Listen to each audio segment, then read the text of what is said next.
Alrighty, yo, what is going on? Everybody, it's your boy, Mr. DDG94. You're back with another reaction video. Today we're finna react to when wrestlers copy, what's it called? When wrestlers copy, other wrestlers' promos.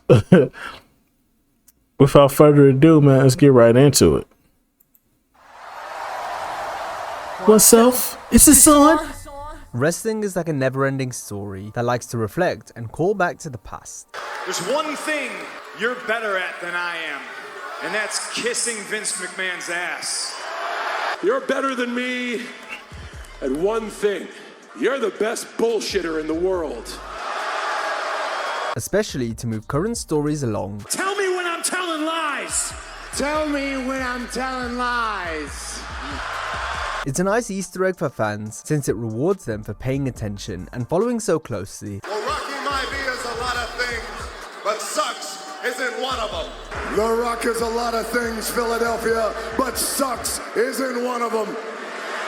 Today we're focusing on recreated talking segments you might not realize were nods to the past. I'm the one behind the one in 21 and 1 because I'm the one behind the one in 29 versus 1. We'll cover plenty today as we highlight wrestlers who called back to old promos. You know, they say all men are created equal. But you look at me and you look at Small Joe, and you can see that statement is not true. They say that all men are created. Chris Jericho's WWE debut saw him run down the company by stating he was there to be their new savior. Jericho then reimagined this promo in January 2016, opening with similar material. I am Chris Jericho, your party host, and most importantly, the most charismatic showman to ever enter your living rooms via a television screen. And I am Chris Jericho, your party host and one of the most charismatic showmen in WWE history. Jericho introduced himself to the WWF audience in '99. And for those of you who do know me, well, all hail the Ayatollah of rock and roller! For everyone that knows me, I say all hail the Ayatollah of rock and roller! Only to reintroduce himself here some 16 years later during one of his many returns. Chris Jericho has come to save the WWF! I have now returned to save the WWE. The Federation was flying high when Chris first arrived in August '99, so it was interesting how the content of his promo more or less described the place where he'd just come from, that being WCW, who were essentially a sinking ship that were nosediving in every metric Chris mentioned in his promo. Now let's go over the facts. Television ratings, downward spiral. Pay-per-view buy rates, plummeting. Let's look at some statistics as well. Network subscriptions, television ratings, live event attendance, all of them need a shot in the arm. All of them need a boost. In 2016, the original and recreated words certainly rang true regarding this version of WWE Chris had returned to, since they continued to decline each year. And now that the Y2J problem is here, this company, from the front office idiots to all the amateurs in the dressing room, to everybody watching tonight, will never, ever be the same again.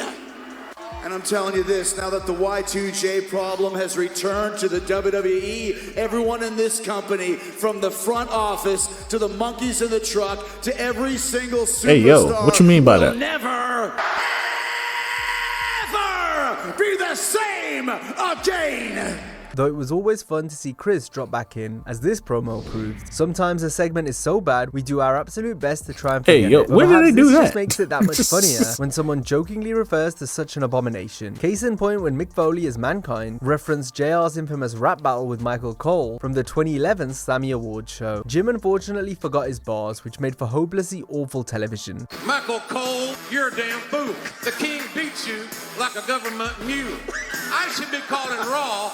When did they do this? I don't remember this. Level. You kiss the king's feet. Hey, yo. Hey, yo. Kiss my ass. How's that? 14 years later at the 2025 Sammys, Mankind reminded us of JR's botch in hilarious fashion. Michael Cole, you're a damn fool. The king beat you like a government mule. I should be calling Raw because you're not on my level. You kissed the king's feet. Now you can kiss my ASS. So I didn't know if we could say ass on television or not, so. Mick also recreated one of his own lines from the classic Three Faces of Foley 1997 interview. Are you thinking what I think you're thinking? I think I am thinking what you think I think you're thinking.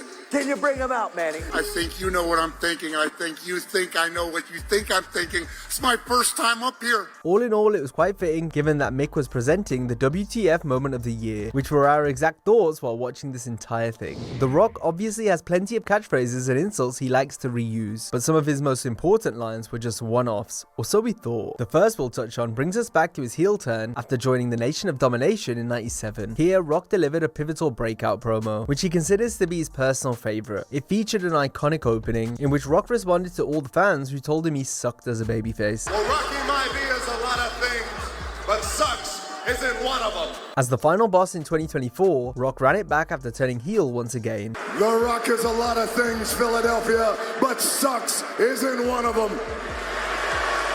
Next, we circle back to another heel turn from the Great One, this time in 2003, where Hollywood Rock was born. However, the People's Champ appeared. One of the best rock runs of all time, bruh. One of the best rock runs of all time, bruh. One of them. I'm not saying it's the best, but it's one of them. It's up there. It's top 3 for sure. To give the audience a choice on if he was going to be a heel or face, but given that the Brahma Bull had previously left for Hollywood to pursue acting, the people's mind was already made up. One question. Do you really want to boo The Rock? Damn. The final boss posed this same question to modern fans after trying to take away fan favorite Cody Rhodes' spot in the WrestleMania 40 main event. Are you sure you want to boo The Rock? Dusty Rhodes talking about hard times in 1985 is in the conversation for one of the greatest promos ever cut. It's full of emotion and gives us goosebumps every time, as Dusty, the blue-collar son of a plumber, speaks about how the affluent Ric Flairs put hard times on the American dream, comparing it to the hardships felt by those same working-class folk who see Dusty as one of them. Hard times are when the textile workers around this country are out of work and got 4 or 5 kids and can't pay their wages, can't buy their food. Hard times are when the auto workers are out of work and they tell them go home. And hard times are when a man has worked at a job 30 years. 30 years. They give him a watch, kick him in the butt, and say, hey, a computer took your place, daddy. That's hard time. It was also fitting that Dusty's Hall of Fame speech in 2007 reimagined hard times, but through the lens of a professional wrestler spending his life on the road to provide for his family and put on a show for the fans. Being kicked off the assembly line here in Detroit after 40 years, they give you a gold watch. That's hard times. You look at driving down the road night after night, trying to make a town, getting $25. That's hard times. And you go home and you see people just dying out there on the streets, people crying about their children being in Iraq. That's hard times. It's our duty to make it good times for the fans that pay their money to see us perform each and every night. Dusty closed out the Hall of Fame by acknowledging another of his iconic promos. I have wined and dined with kings and queens, and I've slept in alleys and dined on pork and beans. Truly, tonight, I have wined and dined with kings and queens. Thank you. CM Punk segments are full of callbacks and winks to history, including tributes to his idol, Rowdy Roddy Piper. I have come here to chew bubblegum and kick ass, and I'm all out of bubblegum. I have come here to chew bubblegum and sign a contract, and I'm all out of bubblegum. It's simple as this. Just when they think they got the answers, I change the questions. Simple as this. Just when they think they got the answers, I change the culture. You do not throw rocks at a man who's got a machine gun. To quote a great man, you never throw rocks at a man with a machine gun. Punk has also reused stuff he said in AEW. I will become a monster to fight the monsters of the world. I will become a monster to fight the monsters of the world. But I now see that I have to become a monster to stop the monster. I'm hurt and I'm old and I'm fucking tired and I work with fucking children. The more things change, the more things stay the same. I work with children. As of his opponents, Tell me when I'm telling lies. Tell me when I'm telling lies. but above all, Punk remasters his own work in a very clever way, repurposing things he said in the past and fitting them into current storylines. And that's because his character arc is so closely aligned with his real life story. Do I have everybody's attention now? This would normally be the part of the program where I ask you, do I have your attention now? Come Royal Rumble, understand when you step in the ring, your arms are just too short to box with God. 10 years ago, he remembers coming face to face with the Second City Saint and realizing that his arms were just too short to box with God. You, like the Red Sox, like Boston, are no longer the underdog. You're a dynasty. You are what you hate. You have become the New York Yankees. If you're any type of a man, if you're more Boston Red Sox than you are New York Yankee. The pipe bomb is Punk's most famous and recited promo. It's something he goes back to on a regular basis, reminding us he's still the best in the world. I am the best on this microphone, in that ring, even at commentary. Nobody can touch me. They're gonna have to come to terms with the fact that their best efforts at being the best in the world, in this ring, on this microphone, even at commentary, isn't just false, but it's a lie. Oh, best in the world. In that ring, even at commentary, on the microphone, now at referee. Nobody can touch me. It's because I am the best in the world, in this ring, on this microphone, even at commentary. What's old is new again, but familiar faces remain the same. John Cena, while you lay there, hopefully as uncomfortable as you possibly can be, I have a lot of things I want to get off my chest. Are you comfortable, John? I want you to be comfortable because I have a lot of things I want to get off my chest. I'm just a spoke on the wheel. The wheel's gonna keep turning, and I understand that. We're all spokes on a wheel. I've said it very famously, and I've always known that. And it's time CM Punk taught John Cena that he's just a spoke on the wheel, too. No recreation of the pipe bomb hit harder than when a heel John Cena did his own version in 2025, when feuding with Punk on the Last Time Is Now farewell tour. I want you to digest this because before I leave in 3 weeks with your WWE Championship, I have a lot of things I want to get off my chest. As you lay there in your most uncomfortable, I hope you can listen. I hope you can digest. Because before I leave here, in 6 months with that WWE Championship, I gotta get a whole lot of stuff off my chest. John replicated many of the original key lines, while the Second City Saint lay there put through a table. I hate this idea that you're the best, because you're not. I'm the best. I'm the best in the world. I hate this idea of you, this idea that you're the best in the world. You're not. I'm the greatest of all time.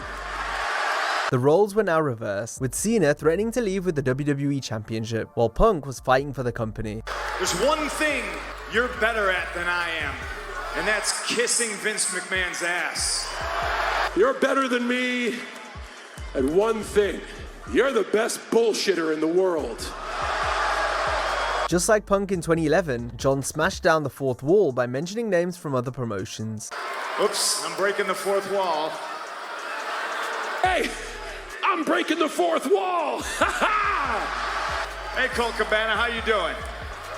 Hey, Claudio Castagnoli. Hey, Nick Nemeth. Hey, Matt Cardona, how you guys doing?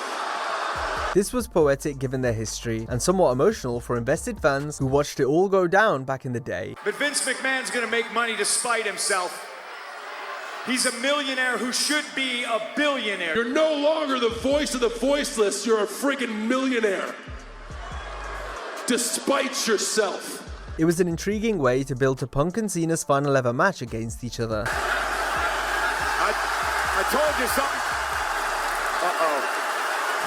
Scott Steiner's famous Steiner Math promo from TNA in 2008 was one of the funniest moments in wrestling. Big Papa Pump's character was that of a trash-talking, womanizing meathead, so seeing him bust out the mathematics surprised everyone. It was particularly impressive because according to math experts, the numbers actually check out. You know, they say all men are created equal, but you look at me and you look at Small Joe, and you can see that statement is not true. See, normally if you go one-on-one with another wrestler, you got a 50-50 chance of winning. Oh, God. But I'm a genetic freak, and I'm not normal. So you got a 25% at best at beating me.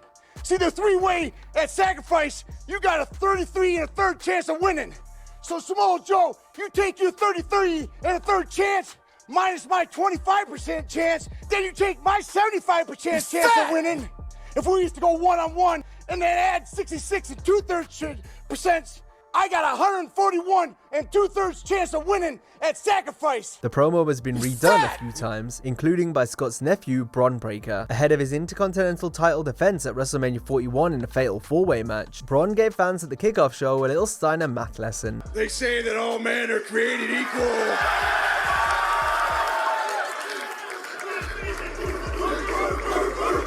But if you look at this fatal four-way match and the members that are in it, you will see that that statement is not true. See, normally, I'd have a 25% chance of winning. But I'm a badass, and that statement is not true. Fans already knew Breakker was a barking, spearing badass in the ring, but who knew that mathematical genetics could be passed down so seamlessly? Scott was the genetic freak, but now it was time for Breakker to genetic teach the fans, to prove that Steiner math doesn't lie, and that the numbers spell disaster for their opponents. Holler if you learned something. See, Dominic Mysterio knows that he can't beat me, so he's not even gonna try, so I've got a 50% chance of winning right out of the gate. Okay. Then you add Penta to the equation. Now, Penta is an incredible superstar, but Penta is scared of me. He's scared of the dog. So he's got a 25% chance of winning at best. You add that to my already 50% chance of winning, I got a 62.5% chance of winning. Then you add Finn Balor to the equation. Now, Finn Balor's record at WrestleMania is 1-3, which means he's got a 33.3% chance of winning. He's got a 66.7% chance of losing. You add that to my already 62.5% chance of winning, I got a 129.2% chance of winning. Given how Roman Reigns' story arc has run directly through Paul Heyman for most of Roman's career, it was only right that their special counsel tribal chief relationship featured some callbacks reflecting on their history together, including the time when Paul said what most fans were thinking, when Reigns was set to challenge Heyman's client, Brock Lesnar, for the WWE title at WrestleMania 31. Reigns, only a fool would say you're not the one. You, sir, are the right guy in the right place at the wrong time. Roman smartly recalled this line when feuding with Drew McIntyre in 2020. What I'm about to tell you, Paul told me years ago, you are the right guy in the right place at the wrong time. Both were world champions at the time, but just like Reigns was a second on the totem pole to Lesnar in 2015, Drew was now in that position going up against Roman, since Reigns was considered and referred to as the one. You will always be my favorite number 2. Let's now look at one more acknowledgement to the one, as in 2025, Heyman used his previous one behind the one comment that was famously only reserved for Lesnar, dating back to when Brock famously broke The Undertaker's WrestleMania undefeated streak. And I'm the one behind the one in 21-1. But perhaps the wise man's journey with Roman had now overtaken Paul's run with Lesnar, therefore making Roman Heyman's all-time one-of-one number 1. As irony would have it, I'm the one behind the one. The one GOAT, greatest of all time. The one and only tribal chief. Holy. One's in the air. Now, if you enjoyed this video, be sure to check out our similar video on 10 times WWE. Alrighty, that's just gonna about do it for this one. I'll see y'all in the next video. Till then, deuces.